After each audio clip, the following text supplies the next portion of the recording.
আগের কয়েকটি ক্লাসে আমরা এমএস ওয়ার্ডে হোম ট্যাবের আন্ডারে যে সমস্ত অপশনগুলি আছে সেই সমস্ত অপশনগুলির কাজ দেখেছি। আজকের ক্লাসে আমরা ইনসার্ট ট্যাবের আন্ডারে যে সমস্ত রিবনগুলি আছে সেই রিবনের আন্ডারে যে সমস্ত অপশনগুলি আছে তার কাজগুলি আমরা দেখে নেব। দেখুন, ইনসার্ট ট্যাবের আন্ডারে প্রচুর রিবন এবং প্রচুর অপশন আছে। সমস্ত রিবন বা সমস্ত অপশনগুলির কাজ একটি ক্লাসে দেখতে গেলে ভিডিওটি অনেক বড় হয়ে যাবে, তাই আমরা কয়েকটি ক্লাসে ভাগ করে নেব। প্রথমে আমরা এমএস ওয়ার্ড ওপেন করে নিয়েছি এবং পেজেস এর আন্ডারে যে সমস্ত অপশনগুলি আছে সেটি দেখে নেব। প্রথমেই আমরা র্যান্ডম টেক্সট এখানে ইনসার্ট করে নিলাম এবং দেখুন পেজেস এর আন্ডারে কভার পেজ, ব্ল্যাঙ্ক পেজ এবং পেজ ব্রেক এই অপশন তিনটি আছে। প্রথমেই আমরা ব্ল্যাঙ্ক পেজ ইনসার্ট করে নেব। দেখুন এখানে যখনই আমি ব্ল্যাঙ্ক পেজ ইনসার্ট করছি এখানে দেখুন একটি পেজ আমার ইনসার্ট হয়ে গেল। আপনারা দেখুন এই যে এখানে দেখাচ্ছে পেজ 1 of 2, এইভাবে আপনি কতগুলি পেজ আছে সেটি চেক করতে পারেন। এছাড়াও এখানে এই যে জুম বারটি আছে, এই জুম এখান থেকে কমিয়েও আপনার ডকুমেন্টের পেজগুলি দেখতে পারেন। এখানে বলে দিই, আমি যদি ব্ল্যাঙ্ক পেজ ইনসার্ট করি তাহলে আমার নর্মালি একটি ব্ল্যাঙ্ক পেজ ইনসার্ট হয়ে যাবে, কিন্তু যদি আমি ধরুন এই যে লেখাটি আছে এই লেখাটির মাঝখানে, এই প্যারাগ্রাফের মাঝখানে আমার কার্সার পয়েন্ট রেখে যদি ব্ল্যাঙ্ক পেজ ইনসার্ট করি তাহলে দেখুন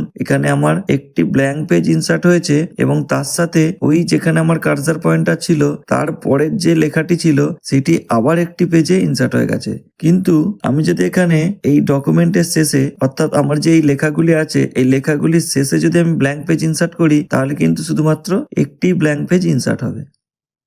এরপর দেখুন এই যে পেজ ব্রেক অপশনটি আছে, এটি আপনার কার্সার পয়েন্ট যেখানেই থাকুক না কেন এই কার্সার পয়েন্টের পরে যদি আপনি পেজ ব্রেক করেন এই কার্সার পয়েন্টের পরের যে পার্টটি আছে সেটি সমেত পরের পেজে ইনসার্ট হয়ে যাবে। তো ব্ল্যাঙ্ক পেজ এবং পেজ ব্রেক ইনসার্ট করা দুটোর কাজ কিন্তু আলাদা। এবার আমার কার্সার পয়েন্টার যেখানেই থাকুক না কেন, ধরুন আমার সেকেন্ড পেজে বা থার্ড পেজে যেখানেই আছে সেখান থেকে যদি আমি কভার পেজ ইনসার্ট করি, দেখুন এখানে আমি কভার পেজে ক্লিক করলাম এবং অনেক ধরনের এখানে কভার পেজের ডিজাইন আছে। আপনার যেটি পছন্দ এখান থেকে সেটিকে সিলেক্ট করতে পারেন এবং সিলেক্ট করার পরে এখানে জাস্ট ক্লিক করে দিন এবং দেখুন সঙ্গে সঙ্গে আমার কভার পেজটি একদম আমার ডকুমেন্টের ফার্স্ট পেজে চলে এসেছে। যেহেতু সবসময় কভার পেজ আমার প্রথমেই হয় সেই জন্য এই কভার পেজটি একদম ফ্রন্ট পেজ অর্থাৎ ফার্স্ট পেজে চলে এসেছে। আপনারা চাইলে এই কভার পেজটিকে এডিট করতে পারেন। দেখুন এখানে ক্লিক করে আপনি এর নামটি চেঞ্জ করতে পারেন এবং এই যে শেপগুলি আছে এই শেপগুলিতে সিলেক্ট করেও আপনি এই শেপের কালার বা শেপের ডিজাইনও চেঞ্জ করতে পারেন। আমি জাস্ট এখানে শুধু কালার চেঞ্জ করে দেখাচ্ছি। দেখুন এখানে কভার পেজ ক্রিয়েট হয়ে গেছে। এছাড়াও আপনারা যদি আরো বিভিন্ন ধরনের কভার পেজ চান তাহলে দেখুন এখানে মোর কভার পেজ ফ্রম office.com এই সাইট থেকেও কিন্তু পেয়ে যাবেন। এর জন্য আপনার অ্যাকাউন্টে লগ ইন প্রয়োজন এবং ইন্টারনেট অবশ্যই প্রয়োজন। এবং আপনি যদি চান যে এই কভার পেজটি আপনি ডিলিট করতে চান তাহলে দেখুন এখানে লেখা আছে রিমুভ কারেন্ট কভার পেজ। এখানে ক্লিক করলে আপনার কভার পেজটি ডিলিট হয়ে যাবে বা এখান থেকে রিমুভ হয়ে যাবে।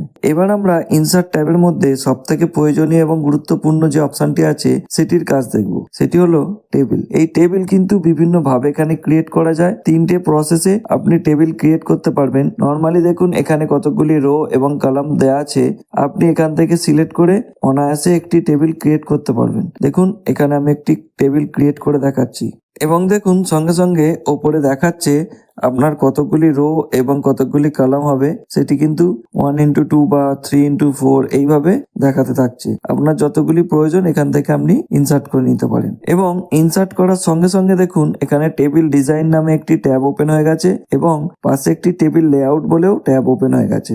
আপনি টেবিল ডিজাইনে গিয়ে আপনার টেবিলটিকে বিভিন্ন ভাবে ডিজাইন করতে পারেন এবং বর্ডার দিতে পারেন। এছাড়াও আপনি এখানে ফার্স্ট কলাম লাস্ট কলাম যেগুলি আছে সেগুলি শো বা অফ করতে পারেন। এবার আমরা কিভাবে টেবিল ইনসার্ট করে এবং টেবিলটি কিভাবে ম্যানুয়ালি করে, ধরুন ওখানে আমার বেশি কলাম বা রোজ ছিল না, আমার ধরুন 10টা রোজ বা 10টা কলাম লাগবে বা তার থেকে কমও লাগতে পারে, তখন যদি আমাকে টেবিল ক্রিয়েট করতে হয় তাহলে কিন্তু ওই অপশন থেকে ক্রিয়েট হতো না। এবার দেখুন ইনসার্ট টেবিলের আন্ডারে এখানে যখন আমি ক্লিক করলাম এবং দেখাচ্ছে টেবিলের সাইজ কি হবে, অর্থাৎ কতগুলি আপনার কলাম এবং কতগুলি রো হবে সেটি কিন্তু এখানে লিখে দিতে পারেন।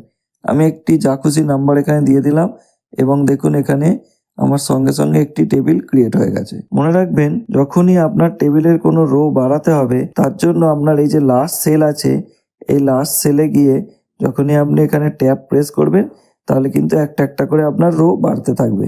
এছাড়াও একদম টেবিলের লাস্টে গিয়ে যদি আপনার কার্সার পয়েন্টার রেখে এন্টার দেন তাহলেও কিন্তু আপনার টেবিলের যে রো আছে সেটি বাড়তে থাকবে। এছাড়াও আপনার টেবিলের এই যে কলামগুলি বা রোসগুলি আছে আপনি এখান থেকে বিভিন্নভাবে এডিটিং করতে পারবেন। চাইলে আপনি এখানে মার্জও করতে পারবেন এবং এইখানের যে আপনি কোনো টেক্সট যদি লিখে থাকেন সেই লেখার জন্য যে ডিরেকশন হয় সেটিকে চেঞ্জ করতে পারবেন। এছাড়াও টেক্সটের পজিশন সেটিকেও অ্যাডজাস্ট করতে পারবেন এবং আপনি চাইলে কোনো রোজ বা কোনো কলাম এই যে ওপরে অপশান আছে দেখুন এখানে দেখাচ্ছে এই যে ডিলিটের আন্ডারে দেখুন এখানে অপশান আছে। যদি আপনি রোজ ডিলিট করতে চান তাহলে এখানে রোজ সিলেক্ট করতে হবে, যদি কলাম ডিলিট করতে চান তাহলে এখানে কলাম সিলেক্ট করে ডিলিট করলেই অনায়াসে ডিলিট হয়ে যাবে। এছাড়াও আপনি কোনো সেলকেও এখানে স্প্লিট করতে পারবেন, দেখুন এখানে দেখিয়ে দিচ্ছি। এবং স্প্লিট করার জন্য আপনার কতগুলি কলাম বা কতগুলি রোজ দরকার সেগুলিও কিন্তু এখানে লিখে ওকে করলে অনায়াসে আপনার সেল স্প্লিট হয়ে যাবে। এবার আমরা আরও সহজ প্রসেসে কিভাবে টেবিল ক্রিয়েট করতে হয় সেটি দেখে নিচ্ছি। তার জন্য দেখুন এখানে টেবিলসের আন্ডারে এই যে ড্র টেবিল আছে এটির মাধ্যমে আপনি অনায়াসে এবং খুব তাড়াতাড়ি টেবিল ড্র করতে পারবেন। এর জন্য কিন্তু আপনাকে রোজ কলাম এসব ইনসার্ট করার কোনো প্রয়োজন নেই। জাস্ট এখানে এই যে ড্র টেবিলে ক্লিক করার পরে এই যে অপশানটি আসছে বা এই যে পেন্সিল মার্ক আসছে এটির মাধ্যমে আপনি এখানে ড্র্যাগ করে একটি টেবিল ড্র করে নিতে পারেন এবং জাস্ট এখানে যেরকমভাবে আপনার কলাম বা রোজ দরকার সেগুলি এখানে আপনি অনায়াসে ইনসার্ট করে নিতে পারবেন। দেখুন আমি দেখিয়ে দিলাম এবং চাইলে আপনি এখানে ডায়াগোনালিও সেল অ্যাড করে নিতে পারেন। এখানে ডিলিট করে দিলাম এবং একই প্রসেসে আপনি এখানে লাস্ট সেলে গিয়ে যদি ট্যাপ দেন তাহলে কিন্তু আপনার রো অ্যাড করতে পারবেন। এবং ধরুন আপনি কোনো সেলকে বা কোনো এখানে কলাম বা রোজ আছে সেটিকে ডিলিট করতে চান তাহলেও কিন্তু এখানে দেখুন ইরেজার বলে একটি অপশান আছে, এটির মাধ্যমে খুব সহজে আপনি এখান থেকে কোনো রোজ বা কোনো কলাম বা কোনো লাইন অনায়াসে ডিলিট করে নিতে পারেন। দেখুন ওপরেও একইভাবে আপনি এখান থেকে ইরেজ করে নিতে পারেন এবং মনে রাখবেন এই যে ইরেজার টুলটি আছে এটিকে তোলার জন্য জাস্ট এখানে এসকেপ প্রেস করলেই এই ইরেজার টুলটি উঠে যাবে। এছাড়াও আপনি এক্সেল স্প্রেডশিট থেকেও টেবিল ড্র করতে পারবেন এবং দেখুন এখানে কুইক টেবিলস হিসাবে কতগুলি টেবিল অ্যাড করা আছে। আপনারা এখান থেকে যেটি পছন্দ সেটিকে সিলেক্ট করে ক্লিক করলেই আপনার অনায়াসে সেই টেবিলটি এখানে অ্যাড হয়ে যাবে। ধরুন এই যে টেবিলটি আছে এটিকে যদি আমি ডিলিট করি শুধুমাত্র এর ডেটাগুলি ডিলিট হচ্ছে এবং এই টেবিলটি ডিলিট হচ্ছে না। অর্থাৎ টেবিল ডিলিট করতে গেলে এই যে টেবিল লেআউট ট্যাবটি আছে এর আন্ডারে দেখুন এখানে ডিলিট অপশান আছে। এই ডিলিট অপশানের আন্ডারে দেখুন এখানে লেখা আছে ডিলিট টেবিলস। এই ডিলিট টেবিলসে ক্লিক করলে আপনার টেবিলটি ডিলিট হয়ে যাবে। এবার আমরা এমএস ওয়ার্ড 2021 বা তার পরবর্তী লেটেস্ট ভার্সানগুলিতে সব থেকে যে ইন্টারেস্টিং অপশানগুলি অ্যাড হয়েছে সেটি হলো ইলাস্ট্রেশনের আন্ডারে দেখুন এখানে আইকন 3D মডেল প্রভৃতি কিছু অ্যাড হয়েছে। এই সমস্ত লেটেস্ট অপশানগুলি অ্যাড হওয়ার পরেই কিন্তু আমাদের এমএস ওয়ার্ড আরো ইন্টারেস্টিং হয়ে উঠেছে। প্রথমে আমরা এখানে পিকচার কিভাবে ইনসার্ট করতে হয় সেটি দেখে নিচ্ছি। দেখুন এখানে পিকচারসে ক্লিক করার পরে অপশান দেখাচ্ছে দিস ডিভাইস, স্টক ইমেজ এবং অনলাইন পিকচার। আপনি যদি দিস ডিভাইস করেন তাহলে আপনার কম্পিউটারে যদি কোনো পিকচার থেকে থাকে সেটিকে ইনসার্ট করতে পারবেন। আমি দেখিয়ে দিচ্ছি এবং দেখুন এখান থেকে আমি এই পিকচারটিকে সিলেক্ট করে ইনসার্ট করে দিলাম। দেখুন এখানে ইনসার্ট হয়ে গেল এবং দেখুন ইনসার্ট হওয়ার সঙ্গে সঙ্গেই পিকচার ফরম্যাট হিসাবে একটি নতুন ট্যাব চলে এসেছে এবং এই ট্যাবের আন্ডারে বিভিন্ন কিছু অপশান আছে।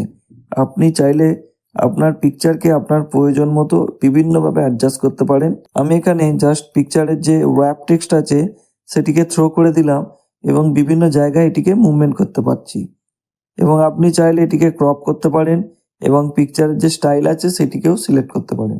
এরপর আমরা পরবর্তী যে অপশানটি আছে অর্থাৎ কিভাবে স্টক ইমেজ ইনসার্ট করে সেটি দেখব। এটির জন্য অবশ্যই ইন্টারনেট প্রয়োজন। দেখুন এখানে বিভিন্ন ধরনের স্টক ইমেজ আছে, আপনার যেটি পছন্দ এখানে সিলেক্ট করে ইনসার্ট করে দিন। দেখুন খুব সহজেই ইনসার্ট হয়ে গেল এবং একইভাবে এই যে পিকচার ফরম্যাট আছে এর মাধ্যমেও আপনি এই পিকচারটিকে ফরম্যাটিং করতে পারবেন বা আপনার এই পিকচারটিকে অ্যাডজাস্ট করতে পারবেন। আমি এখানেও এটিকে র্যাপ টেক্সট করে জাস্ট থ্রো করে নিলাম এবং এর পরবর্তী যে অপশানটি আছে অর্থাৎ পিকচার্সে গিয়ে দেখুন ইনসার্টের আন্ডারে এই যে পিকচার্স আছে, পিকচার্সে যাওয়ার পরে দেখুন অনলাইন পিকচার্স আছে, এবং দেখুন এখানে বিভিন্ন ক্যাটাগরির বিভিন্ন ধরনের পিকচার আছে। আপনার এখান থেকে যেটি প্রয়োজন সেটিকে আপনি খুব সহজেই ইনসার্ট করে নিতে পারেন। মনে রাখবেন এর জন্য কিন্তু আপনার কম্পিউটারে অবশ্যই ইন্টারনেট প্রয়োজন। আমি এখান থেকে এই ক্যাটাগরির আন্ডারে দেখুন এখানে একটি পিকচার এখানে ইনসার্ট করে নিলাম এবং একই প্রসেসে এটিকেও থ্রো করে নিলাম। এবার আমরা কিভাবে শেপ অ্যাড করে সেটি দেখে নেব। দেখুন এখানে শেপের আন্ডারে ক্লিক করলে বিভিন্ন ধরনের শেপ এখানে আছে। আপনার যেটি দরকার সেটিকে এখানে চুজ করে এবং মাউসের সাহায্যে ড্র্যাগ করে নিতে পারেন। দেখুন আমি একটি দেখিয়ে দিচ্ছি।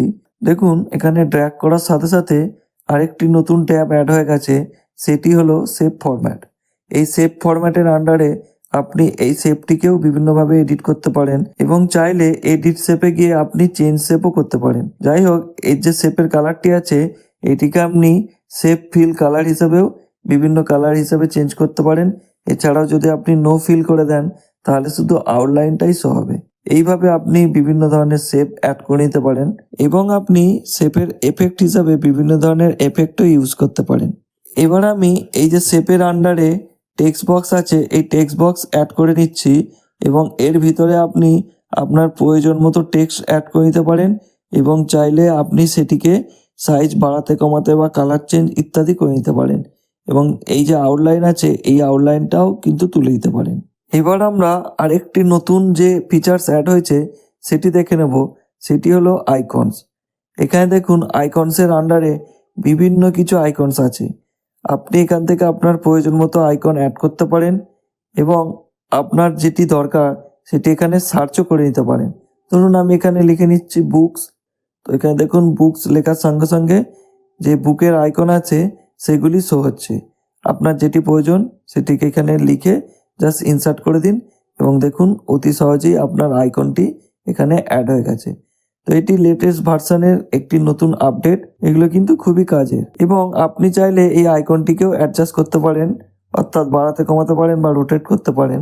এছাড়াও আপনি আইকনসে গিয়ে দেখুন এখানে অনেক ধরনের ক্যাটাগরি আছে, সেখান থেকেও চুজ করতে পারবেন এবং ওপরে দেখুন cut out people, sticker, illustration, cartoon people প্রভৃতি অ্যাড করতে পারেন। এবার আমরা সব থেকে জনপ্রিয় যে ফিচার্সটি অ্যাড হয়েছে সেটি দেখে নেব, সেটি হলো 3D মডেল। এই 3D মডেলসের জন্য কিন্তু আপনার নেটের প্রয়োজন হয়। দেখুন এখানে লেখা আছে দিস ডিভাইস এবং স্টক 3D মডেল। আপনার যদি ডিভাইসে কোনো কিছু থেকে থাকে সেই মডেলটাও অ্যাড করতে পারবেন। এছাড়াও স্টক যে 3D মডেলস আছে সেটিকেও ইউজ করতে পারবেন। আমার যেহেতু এখানে ডিভাইসে কিছু নেই সেই জন্য আমি স্টক 3D মডেলসই ইউজ করব। দেখুন আমি এখানে স্টক 3D মডেলসে ক্লিক করলাম। দেখুন এখানে সিলেক্ট করার পরে কিছুক্ষণ সময় নিয়ে বিভিন্ন ধরনের মডেল ওপেন হয়ে গেছে। প্রথমে দেখুন অল অ্যানিমেটেড মডেল আছে, অ্যানিমেটেড অ্যানিমালস আছে, বিভিন্ন ধরনের এখানে ইমোজি আছে, কেমিস্ট্রি, অ্যানাটমি প্রভৃতি কিছু বিভিন্ন অপশান আছে। আপনার যেটি প্রয়োজন সেটিকে এখান থেকে ইউজ করতে পারবেন। আমি এখানে একটি মজার জিনিস দেখাচ্ছি। দেখুন এখানে আছে অ্যানিমেটেড অ্যানিমালস, এটি চুজ করলাম এবং দেখুন এখানে খুব সুন্দর একটি কুকুরের ছবি আছে, এটিকে আমি চুজ করে ইনসার্ট করে নিলাম এবং দেখুন কিছুক্ষণ লোডিং হওয়ার পরে ওটি ইনসার্ট হয়ে গেল এবং দেখুন এখানে অ্যানিমেট হচ্ছে এবং এটির ডিরেকশন চেঞ্জ করতে পারবেন। 360 ভিউ সেটিও হবে। ওপর থেকে দেখুন এই যে অপশানগুলি আছে এর ডিরেকশন চেঞ্জ হবে এবং চাইলে আপনি এই রিসেটও করতে পারবেন। তো বর্তমান এমএস ওয়ার্ড বা লেটেস্ট ভার্সনের এমএস ওয়ার্ডগুলিতে এই ফিচার্সটি অ্যাড করার ফলে কিন্তু এমএস ওয়ার্ড আরও অ্যাট্রাকটিভ হয়ে উঠেছে এবং বাচ্চাদের জন্য কিন্তু একটি মনোরঞ্জনের বিশেষ আকর্ষণ হয়ে উঠেছে। তো যাই হোক, আজকের ক্লাসে শুধুমাত্র আমরা এই কটি অপশানের কাজ দেখলাম এবং পরবর্তী ক্লাসে আমরা এই যে ইনসার্ট ট্যাবের আন্ডারে বাকি অপশানগুলি আছে সেই সমস্ত অপশানগুলির কাজ দেখে নেব। আশা করছি আজকের ক্লাসটি আপনারা বুঝতে পেরেছেন। যদি কোথাও বুঝতে অসুবিধা হয় তাহলে আমাদের কমেন্ট সেকশনে বা মেল আইডিতে মেল করে জানাতে পারেন। আজকের মতো এটুকুই, দেখা হবে পরের ক্লাসে। ধন্যবাদ।